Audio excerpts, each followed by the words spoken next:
Where the Mountain Meets the Moon, Chapter 21.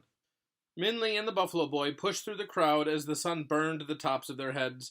Minley, used to the spare harvests of her village, couldn't help gaping at the tall mounds of food for sale at the Market of Green Abundance.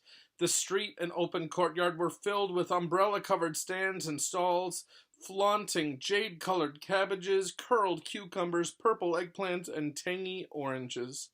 Glossy, sugared hawthorn berries like rubies on a stick made Minley's mouth water. "I don't see the king anywhere," Minley said. "Well, maybe he's not here yet," the Buffalo Boy said. "I don't know if I'll find him here," Minley said. Now, in the daylight, the Buffalo Boy's friend didn't seem as extraordinary. What would the king be doing at a street market anyway? "She said he'd be here, so he will," the Buffalo Boy said, his mouth making a stubborn line. "Hey, get away from that!" a vendor yelled as the buffalo attempted to eat a frosty green lettuce. The Buffalo Boy quickly pulled him away. "Get your buffalo out of here!" the vendor shouted, as red-faced as the radishes he was selling. "I'd better take him away," the Buffalo Boy said, pulling the buffalo's head away from the arrays of tempting food. "He's hungry. I should take him to pasture." "I'll stay here," Minley said. "You don't need to look for the king with me." "Okay," the boy said. "If you need a place to stay tonight, you know where my hut is. If not, maybe I'll see you around. Good luck." "Thanks," Minley said, but as he carelessly waved goodbye, she realized that she might not see him again. Before he disappeared from sight, she grabbed the last coin of her bag and ran to him. "Wait," Minley said. "Here, take this." "No," the boy laughed. "I don't need that. You keep it." "But," Minley started, but he had already turned around. "Goodbye," she heard him call, and the buffalo snorted a farewell as well. Minley smiled wryly to herself. Now what? Minley thought as she wandered past stalls, weaving around merchants and customers. How am I supposed to find the king here?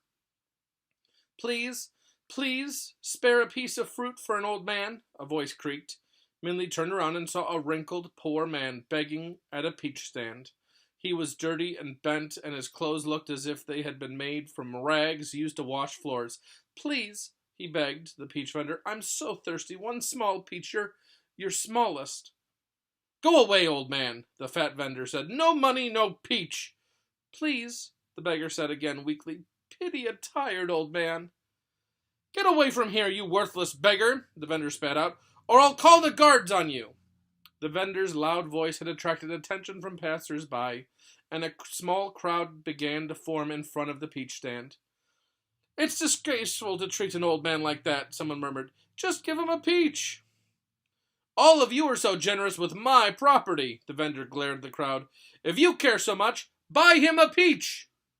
As Minley watched the beggar's hands outstretched and shaking with hunger, she felt a sharp pang inside her. It reminded her of Ba, reaching out with his last chopstick full of rice for her fish. The copper coin she had offered to the Buffalo Boy was warm in her hand. She could almost feel her heart beating against its round edges. "Here," she said, handing the vendor the coin. Then she picked the largest peach on the stand and handed it to the old man. He bowed to her gratefully and eagerly ate the peach, forgetting about the inner city and the palace for the moment. Minley watched him.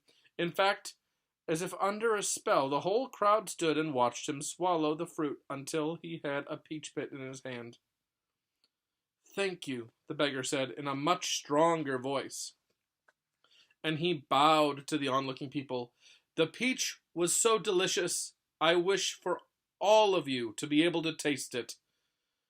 If you would humor an old man and stay a little while, I'll share my good fortune." The old man took a small stick out of his pocket and bent down. In the dirt next to the black bricks, he dug a small hole and planted his peach pit. He stuck his stick upright in the little mound and then asked for water.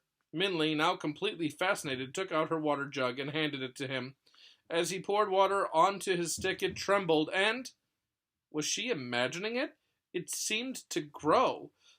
And it was growing. The stick grew higher and higher and thicker until it was the width of Minley's arm. When she could no longer see the top of it, pink flowers and branches began to blossom out of it. As the sweet scent of flowers filled the air, Minley realized the stick had become a peach tree. The crowd of people seemed to realize this too, as they all gaped at it open-mouthed. Even the stingy vendor left his fruit stand to stare at it in awe. Like pink snow, the petals fell from the tree and made a soft carpet on the dirt. Green leaves sprouted, and as they cascaded over the branches, pale, moon-colored balls like pearls developed, almost as if they were small balloons being blown with air. They grew into round fruit, blushing pink and red as they developed. Soon the tree was heavy with them, and the air was full of the enchanting smell of ripe peaches. Children gathered around and stared longingly at the luscious fruit, while the adults gulped with their mouths watering. Finally, the old man reached up, plucked a peach from the tree, and handed it to one of the people in the crowd. "Please," he said, waving his hand, "help yourself." The crowd needed no other urging. Young children climbed the tree and passed down the fruit, while the taller adults simply stretched and grabbed. A boy with a tired horse climbed onto its back to reach an especially red peach that called him. Before long, everyone's mouths were full of soft, sweet peach flesh and groans of delight. Even the peach vendor, his stand forgotten, stood under the tree with his eyes closed contentedly and peach juice dribbling out of his mouth. Minli, however, didn't join in the feast of peaches. "If I hadn't been eating peaches all the way to the city," Minli said to herself, "I'd be the first one climbing the tree." But as she was slightly tired of peaches, Minli saw what no one else did. She noticed that every time someone plucked a peach from the tree, a peach from the fruit stand disappeared.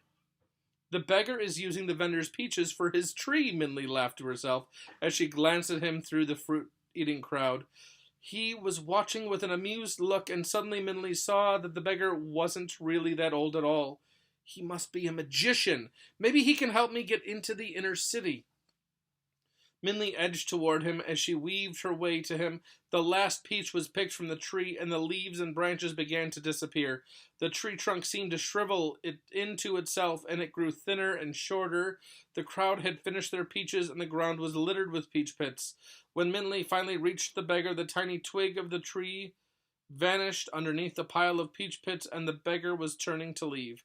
"Wait," Minli said, and grabbed his arm. However, as Minli took hold of his sleeve, it pulled back, and the glint of gold shone.